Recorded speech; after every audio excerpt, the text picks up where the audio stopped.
Hello again. I want to start this particular newsletter with a confession. I'm an absolute sucker for a good quotation, proverb or adage, from Buddhist sayings to the speeches of Churchill. I can't get enough of these nicely little encapsulated nuggets of wisdom, and I churn them out all of the time, much to everybody's annoyance. But one of my favourites is actually an ancient prayer, and it reads as follows. Grant me the serenity to accept the things I cannot change and courage to change the things I can, and the wisdom to know the difference. And sorry to get a little philosophical on you, however, I can't but help feeling that this is an attitude that many of us in digital could do with adopting. Working in our field can be really frustrating sometimes, can't it? So much of what we want to do requires change. Change in how organisations work, think and behave, and it can often feel like you're banging your head against a brick wall, even when doing something as fundamental and supposedly simple as introducing regular testing with users. In this kind of environment, we need to learn to accept what we can't change. However, equally, we need courage. We need courage to challenge the status quo sometimes and risk making unpopular decisions or even mistakes. But how do we know the difference? How do we know when we should accept something because it can't really be changed and when we should have the courage to push a little bit more? Well, I believe it begins by recognizing the things that we can't easily change. Now, with enough time and energy, you can change most things, can't you? However, in the real world, there are some battles just not worth fighting because the effort involved outweighs the results that you get from it. Fighting these battles just leaves you drained and demoralized. And in my experience, there are two types of battles that are almost always ones you're going to lose. First, there are the fights where you're trying to make large changes across an entire organization. Perhaps we're trying to change an organisation's attitude towards testing or getting senior management to sign off on building an entire UX team. Now, perhaps you've had more luck than me, but it's tough to get these kinds of big wins, and I would advise against these kinds of endeavours as they rarely succeed. As another saying goes, you'll just end up biting off more than you can chew. The other type of challenge that almost always fails is attempting to change people. Even trying to change people's point of view is actually extremely hard. People have their perspectives based on the previous experiences they've had or the scope of the job that they do, and even the best, most persuasive and logical argument rarely makes a dent on that. Fortunately, you don't need to win every battle to make progress. Neither do you need to change the world overnight. In my opinion, the secret to success is actually recognizing what you can change and then having the courage to actually carry that out. See, occasionally I find myself mentoring in-house digital leaders or even digital owners of agencies who have settled into a comfortable rut. They love to moan about the lack of change in their organisation or how their clients don't listen to them.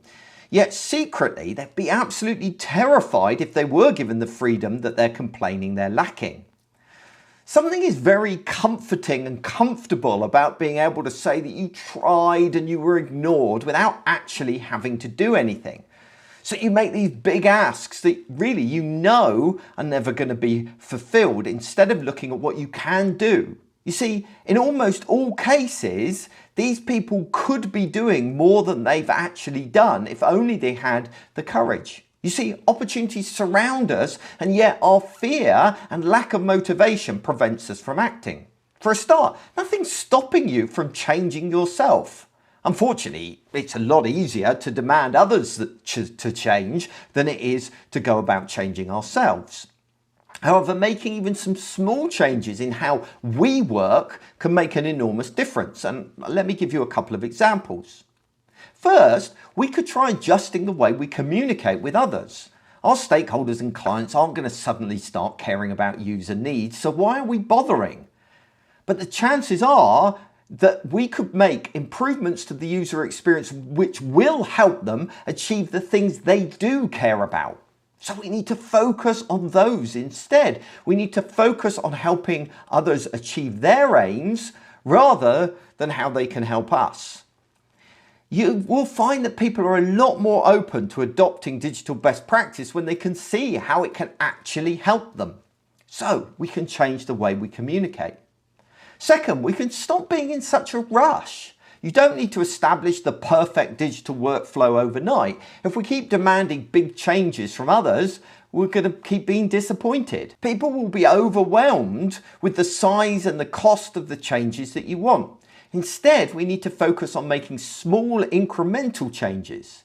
It's important to remember, if I'm going to throw in yet another little adage, of Rome wasn't built in a day. That said, we need to become braver and to take more risks. Changing takes courage because it means taking risks. It means stepping out of our comfort zones and challenging the status quo, and that can feel dangerous to many people. I regularly encounter digital professionals in-house who worry about doing things that they don't have the perceived authority to do. I equally speak to agency owners and freelancers who are unwilling to question the client for fear of losing the work. However, things will never improve if you don't start taking risks and going beyond the constraints of your perceived role. You'll never be seen as anything more than what you currently are, and you'll never get to work on larger, more interesting projects. We need to start taking risks and asking for forgiveness rather than permission. There's another quote. Stop waiting for somebody else's approval and just do it. If you want to see more testing with users, start running it yourself. If you want accessibility to have a higher priority, start building it into projects. If somebody challenges you, that's fine. You can always back down later. However, in my experience, most people don't care, right? Or even particularly notice as long as you're delivering on time and within budget. If I'm honest with you, the only reason I've got to where I am in my career is by pushing the boundaries of my role. A client hires me as a UI designer and I start talking about conversion optimization.